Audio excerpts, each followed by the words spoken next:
clients? Absolutely. So being the down payment grant king, when I first got into business as a 24-year-old broker, the first thing they tell everybody is to just work your sphere. Well, my sphere was 24, not trying to buy, and they were like, where are the apartments?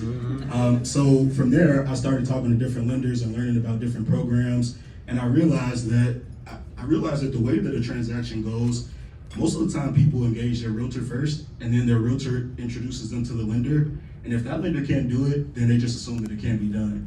And so if this lender had a guideline that said that in order to get down payment assistance, you have to have a 680, then they would assume that they didn't qualify, when in actuality, there are a lot of different lenders, a lot of different guidelines. And so I realized that you kind of have to have an arsenal to see when you're talking to somebody where you can fit them.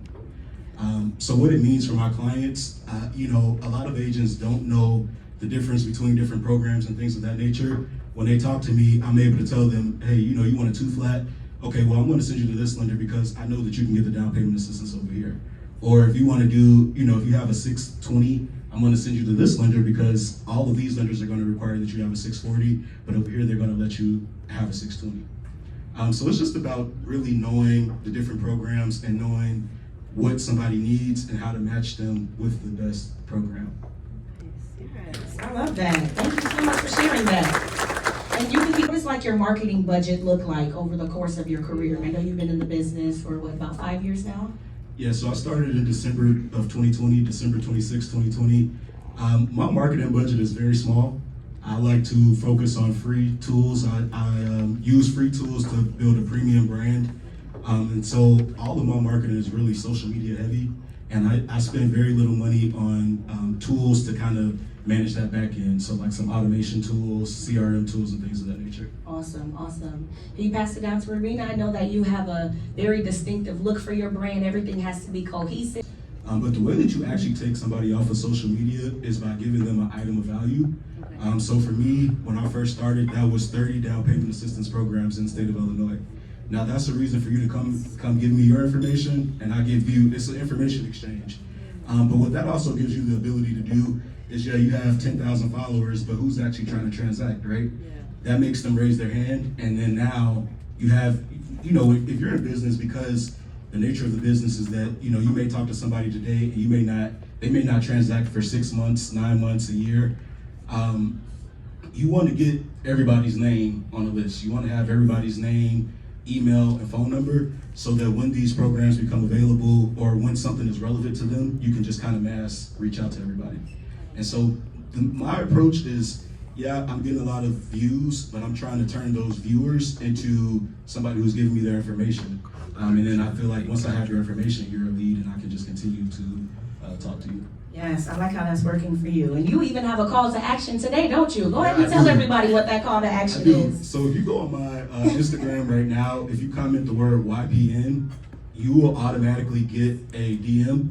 And when you opt into that, what you'll get is ChatGPT prompts I use, emails that I send, and my exact toolkit that I use. So like, I'm getting all the business on Instagram, but there are a lot of tools that I have to use with Instagram, such as like ManyChat, Stand Store. So you'll get a list of all the tools that I've kind of used to put this social media lead gen thing together.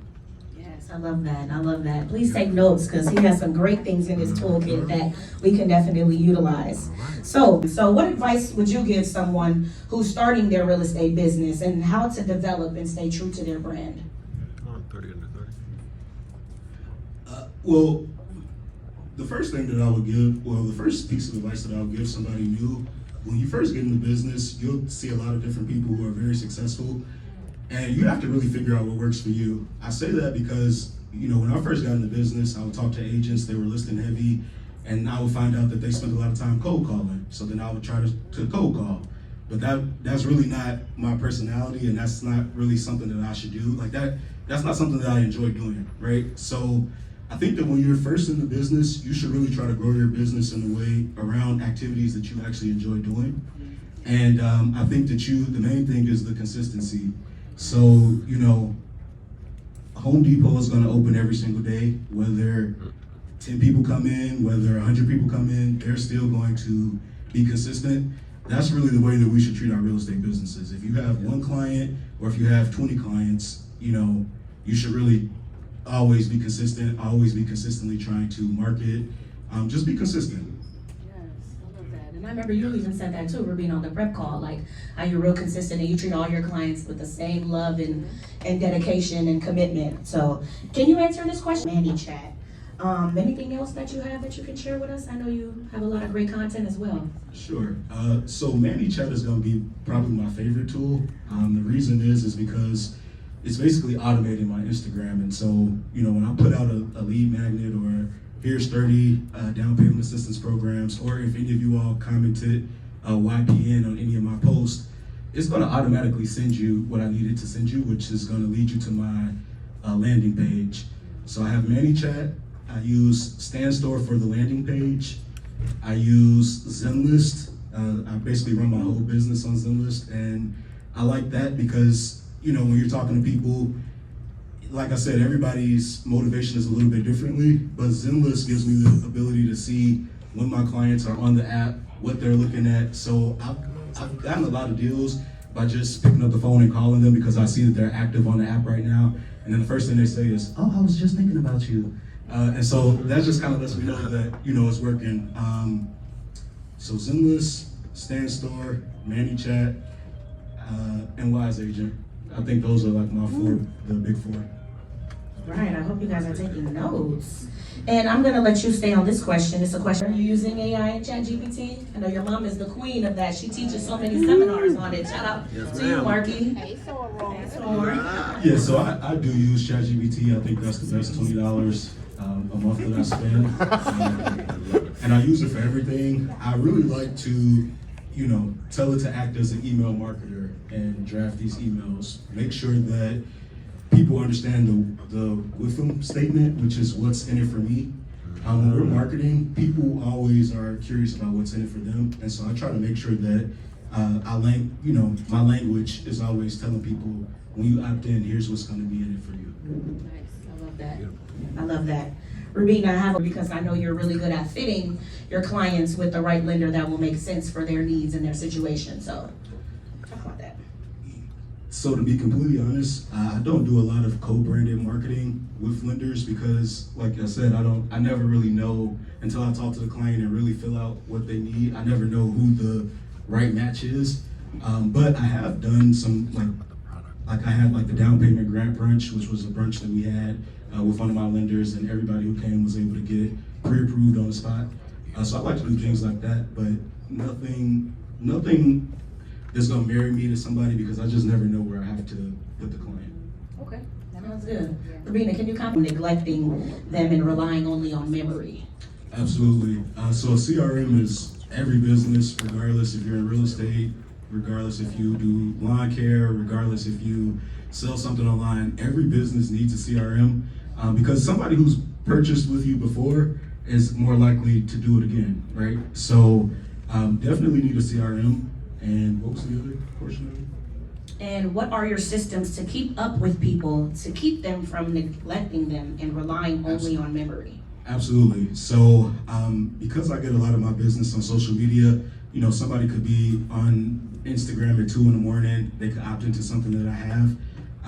What I'm kind of using to stay top of mind, because I understand that it's all in the sequencing, right? So you see a video, you comment the word home, you opt in.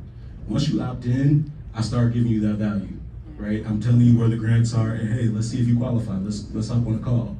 And every email after that is another email that's going to have value. I already have 36 emails set up for the year. So once somebody opts in, they're going to hear from me 36 times throughout the course of the year. And to be very honest with you, I think that that's enough, right? I think that when people come in, that's keeping me top of mind. Every time they hear from me is some value. So I've done a lot of business like that, and I've done a lot of business. Maybe somebody's on my email list, but they have a friend, and they're like, oh, you should go, you should talk to this guy. And so really just automated emails. Okay, thank you. Rubina, thank you for being here. And Skyler? I think the advice that I would have, like piggybacking off of what Rubina said, really find your niche. I think that when I first was on Instagram, just kind of not really clear about my niche, talking to everybody, I didn't have as much success as when I figured out that, the person that I'm talking to is a first-time home buyer. They earn under $153,000 a year. They probably have a job and have the credit, but don't have the down payment assistance. I feel like once I got very clear on that, that's really when everything opened up. And I know that a lot of us agents, it's like we don't want to turn down business. So, if a rental comes in, we do that. If a buyer comes in, we do that. If a seller comes in, we do that. I think that when you really take the time and really speak to one person and make sure that all of your messaging is around and to that specific person, it's endless where you can take your business.